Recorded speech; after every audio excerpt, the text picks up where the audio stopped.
Mr. R.C. Bartlett and Mr. Bruce Wood, and the topic is the National Association for the Advancement of Colored People and Environmental Challenges or Environmental Injustices, as it has been described here today, because I think some of the things that we're talking about are indeed injustices as far as the poor and minorities are concerned. And of course, Mr. Bartlett, we understand that you've been involved quite recently with quite a bit of legislative activities dealing with this. Let's talk about that. Oh, sure.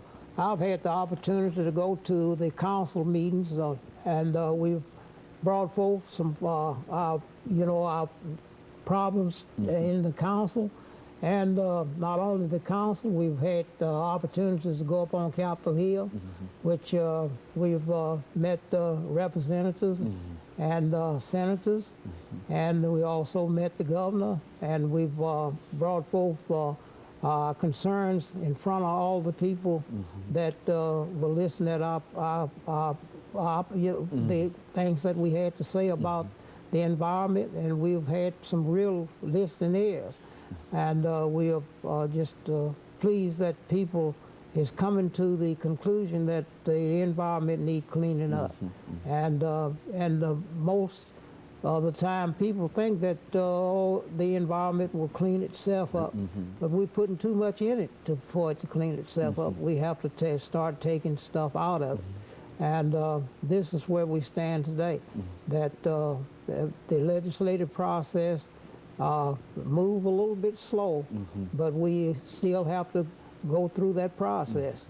And we're pleased that we are right here in the central part of the state where we can touch each and every county right here without leaving Nashville.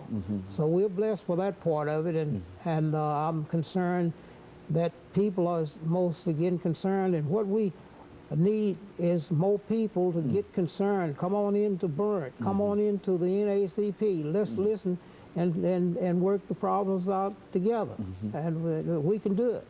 We have the strength, we have the fortitude, and we can do it. We can influence our legislative people to back laws that will help us to come to those kind of conclusion. Very good. You know, Mr. Wood, I think that there was one statement that you made, and I'd like to follow this up, because I think you said, in effect, that the ability to stop the expansion of the incinerator led to the economic development that is happening in that same area. Right. Now, the follow-up question on that is, do you think that cleaning up the environment can be cost-effective? Do you think that we can do that and save money as well? Well, we have to. I mean, we're getting to the point where it's going to, I think it's a major investment. It's a major, like I talk a lot, we try to work to get research done at Tennessee State University, and to tell those students that studying remediation of the environment is a future career and business.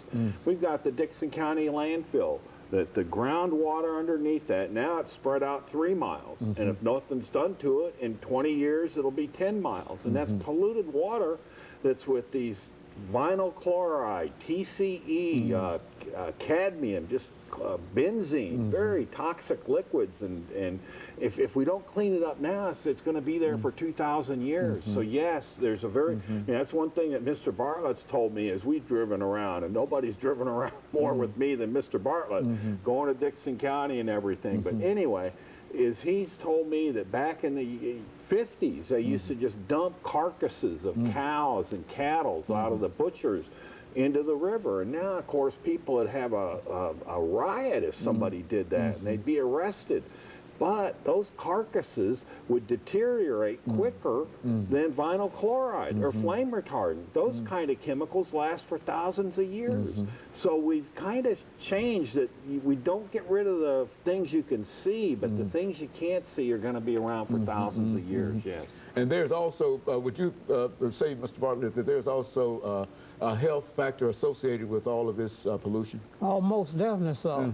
And some of the main health factors we're talking about is asthma and emphysema, all those kind of things. You know, the things that you have to breathe in has to do with a whole lot of environmental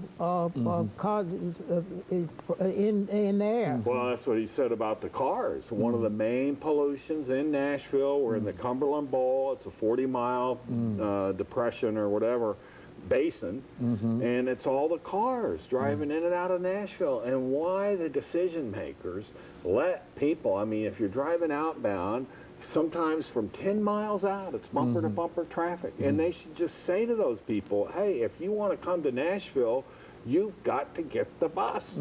You're not driving your car into Nashville. You're going to park your car out past I-440 and drive a bus. And it's really a real problem in terms of... It's killing us. It's killing us. You go out to the airport and you're coming into town, and any day of the year you see this kind of dark haze over downtown. Once you're in downtown, you don't see the dark haze anymore, but you're breathing but you're right in the middle of it. Air, the Nashville air is in the bottom 20s of the country. It's almost like smoking not almost, but it's the equivalent in a way. It's smoking a pack of cigarettes a day. And so that's that's what the general population is exposed to, regardless of where we live in terms of air pollution. Is that right? Right. But again, with some intelligent leadership, people saying, no, we're not going to have these cars idling on the freeway. If you want to come into Nashville during the day, you have to park outside and take a bus. That would get rid of that type of traffic and would lessen the impact. Okay, and so, of course, we've got about 3 minutes before we end the show for today, Mr. Bartlett. Let's give you and Mr. Wood an opportunity to make some final statements in reference to that. But take a minute and a half. All right. Yes, I would say that to the people of Nashville, of Davidson County, and the whole state of Tennessee, let's just come on in together and organize and make remedies for this problem that we have. People done it, people can undo it. So we have the opportunity, the clear opportunity to come together and get together just like we are on your show, and make some terms where we're gonna clean this mess up, because as I said, we made this the mess we made, and we can clean it up. And we do need government's help to help us with the legal part of it. And I think, Mr. Wood, your Burnt organization has demonstrated that it can be done, that a lot can be accomplished when people come together and work together. Oh, we have people working on pesticides. Vice President Burnt just did a fantastic 5 years worth of work to help improve the Metro Health Department pesticide problem. And people, you know, we need people on research, people do newsletters. The Burnt phone number, if I can give it, is 327, and we're listed in the phone book under Burnt, 327-8515. That's 615-327-8515. And then the NAACP is 615-329-0999. And that's President Marilyn Robinson down there.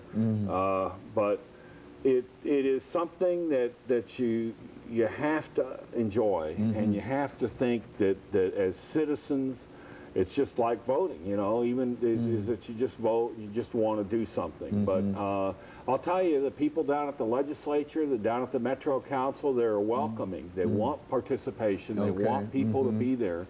And I think when you put the scorecard over the 20 years at our group, I mean, I'm proud of that. That if it wasn't for our group, right now we'd have a $300 million expansion of the downtown. You know, I'd rather have a symphony hall.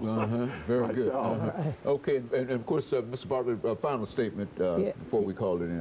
We just want to say enjoy being on your show, and we thank you for giving us the opportunity to be able to bring our grievances, and the joy for working with Burnt and the NAACP, and like Mr. Wood say, let's just organize and get together and clean it up. And the two of you both believe that it can be done if we have enough resolve, and if we organize enough that we can stop all of this. Well, I'll just tell you this, Doctor. We're on a road to being dinosaurs. I mean, we have low-level chemicals. We're doing a panel on that.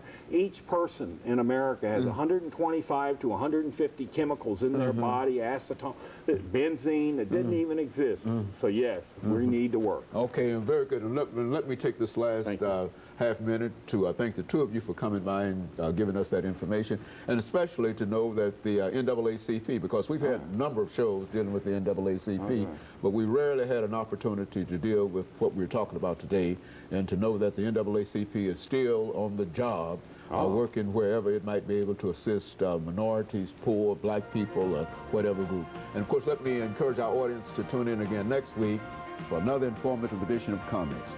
Thank you and good morning.